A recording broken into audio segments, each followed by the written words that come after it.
Hi guys, it's Mr. Miller here, and this will be my very quick lesson on MLA Citation, which is the citation kind of type of choice for my grade 12 law class.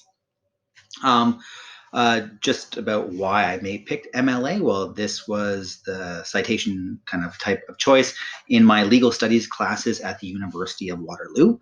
But if you guys get to know me about my actual educational background, you'll learn I actually have an economics degree, honors economics from UW. And in business and economics, the citation style typical choice is APA.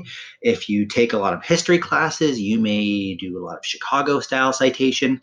But the one thing you have to learn about post-secondary is you're going to have to learn a lot of different types of citation method, because even within the same subject matter, again, it's up to the professor, and you have to be able to flip between the two. Okay, so this is my quick lesson on MLA citation. Okay, a little personal story. So again, I was never caught for cheating, and I was never a person who was called in front of the economic studies review committee. But I know I wasn't the perfect student, and I know for a fact I wasn't the best at citation. And one of the stories I was told by one of my professors, who was my professor for a course called Economics 472, or the Seniors Honors Essay, which was one class, one project, one essay. So essentially the entire course, 100% of my mark was a 100-page paper. And I worked a ton on this paper. It took me the entire semester on it. And when I handed in, it was 100 pages, like I said, and I had 500 citations. And when I was having my kind of talk with my professor after I was done the entire course, and he told me I got a 75, okay, he said, "Oh, you had 500 citations." I'm like, "Yeah, that was a lot of citations." And his final remark to me was, "Well, it should have had 500 more. I was just feeling very generous." And that's when I got a bit of a lump in my throat, because if I had a different professor, maybe this story would have had a very different outcome, because I knew about, again, UW's plagiarism policy number 71, which has these following type of penalties. So a verbatim text or minimal paraphrasing, so even if you paraphrase something improperly, you can lose a percentage of your grade. If you paraphrase something without citing it, even if it's just one or two sentences, you can have a 25% mark deduction. Greater than two sentences, it's up to a 50% grade deduction, and you're on academic probation. And if it's greater than 25%, it's 100% grade deduction. So you literally get a 0 on the assignment. When I encounter plagiarism in a high school class, it's usually not malicious, and it's usually not on purpose. It's usually because students don't know how to cite things properly, and I just tell you to redo it. In the post-secondary level, you have to know the penalties are much more severe and much less forgiving. So please, again, learn proper citation. Okay, my citation rules. If it's not a personal experience or personal analysis, what you think, it must be cited. So it doesn't matter if it was discussed in a class discussion, it needs to be cited. If it appeared in a note, it needs to be cited. If it's a well-known historical event, or what you think is a well-known historical event, you need to cite it. You can't just respond back to me with, "Well, everybody knows this fact, everybody knows that fact." Not everyone does, and we have to be clear when we're writing an academic work where we sourced our material. So don't cite, again, me or one of your classmates or one of my notes. That is not proper citation. You have to do a little more digging and find out where I found my information. It's not that hard. So like one of my big kind of comments I usually make is, when in doubt, cite. Even if you think you're citing the same thing again and again and again, the same source again and again and again, you're probably right to be doing so. Okay, so the first bit of MLA, the title page, even though it's not really a title page. Okay, so the first thing, in the top left corner, I call that the name block, which is your full name, my name, again, the course code, CLN4UI. I had somebody put the English course code last time. I don't know why. And finally, the date. You should have a title, like so. Again, it doesn't have to be creative. A lot of people will try and make up weird puns about mass surveillance or their topic. You don't have to do that. And lastly, the page numbering style for MLA, it's a little different. It's not like the number 1 at the bottom of the page. It's at the top of the page, the top right corner. You can put this in the header. It's your last name and the page number. So the first page would be DO1, DO2 for the second page, DO3 for the third page, and so on.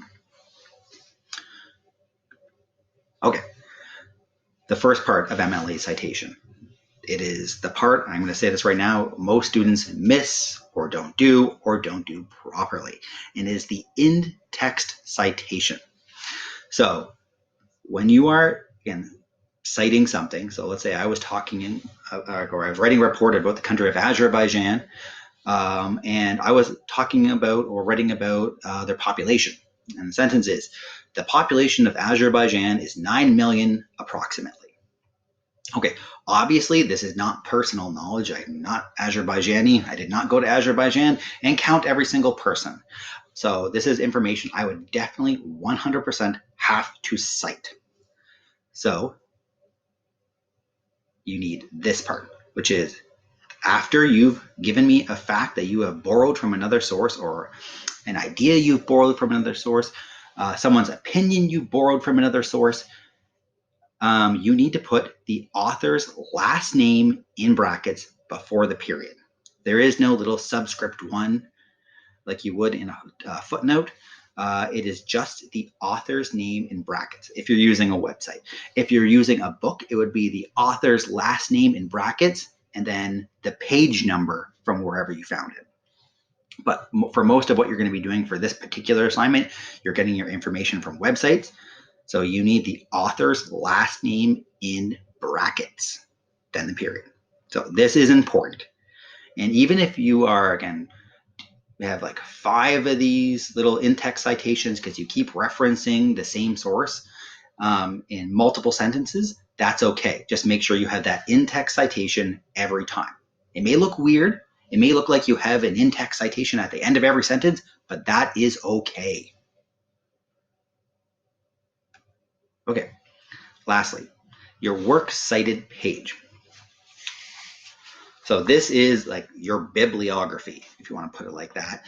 And it goes at the, again, sorry, it is the page after your last page of actual writing. So you finish your conclusion, the rest of that page will be blank, and then the next page after that is your works cited page.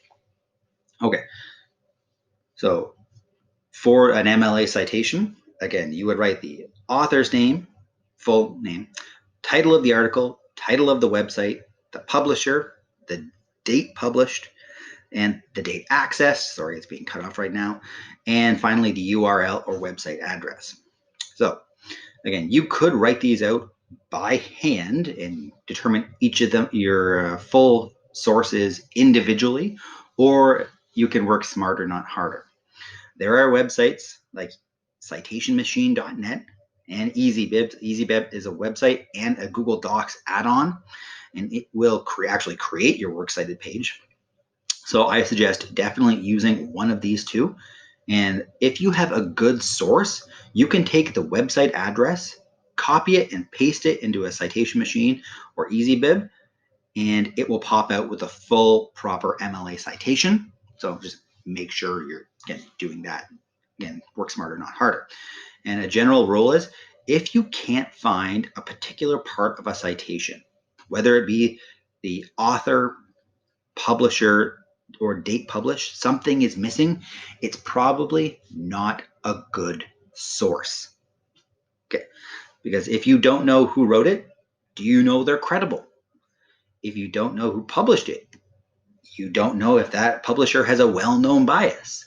If you don't know the date published, you may not know if it's still relevant anymore.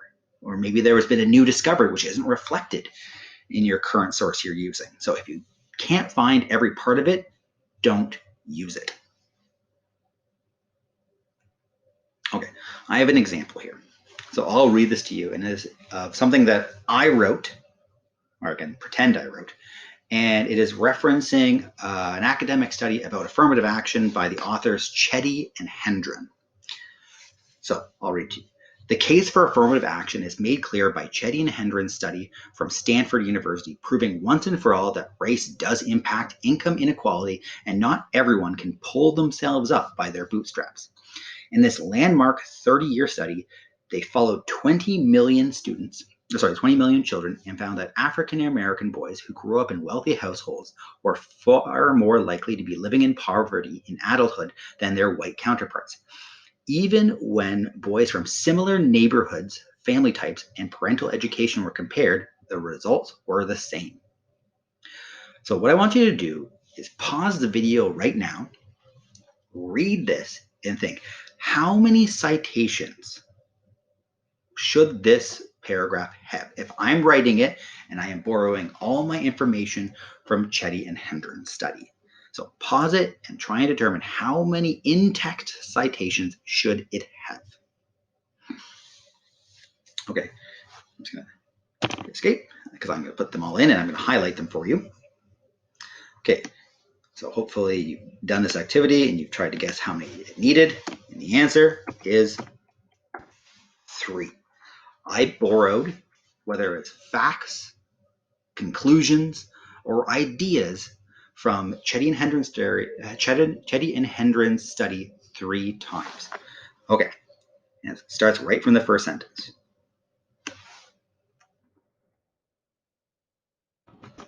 So, again, this idea that the conclusion of the study, that's from Chetty and Hendren. That requires a citation. And I'll just put it in right now.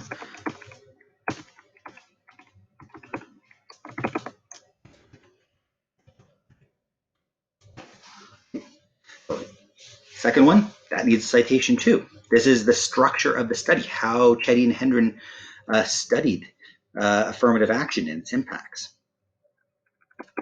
That needs a citation too.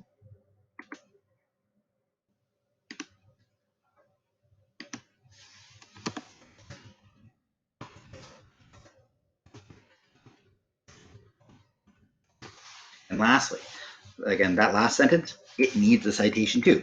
This is talking about the controls of the study to make sure the information that is being gathered is free from bias and free from kind of quirks in the data. That needs a citation too. Every sentence here needed a citation, whether it was facts, whether it was the controls of the study, or it was the actual conclusion of the study itself. Every sentence needed one. And a lot of people, they look at that, well, that looks weird. Again, you have a citation in every sentence. That's okay. That's what I want. Remember, when in doubt, cite.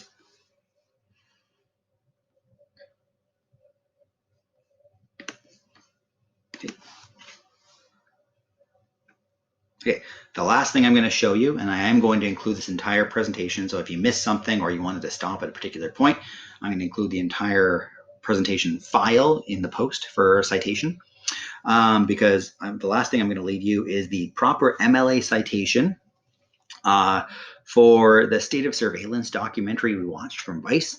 A lot of the ideas, kind of opinions and stuff we first learned about digital surveillance and online privacy comes from this documentary.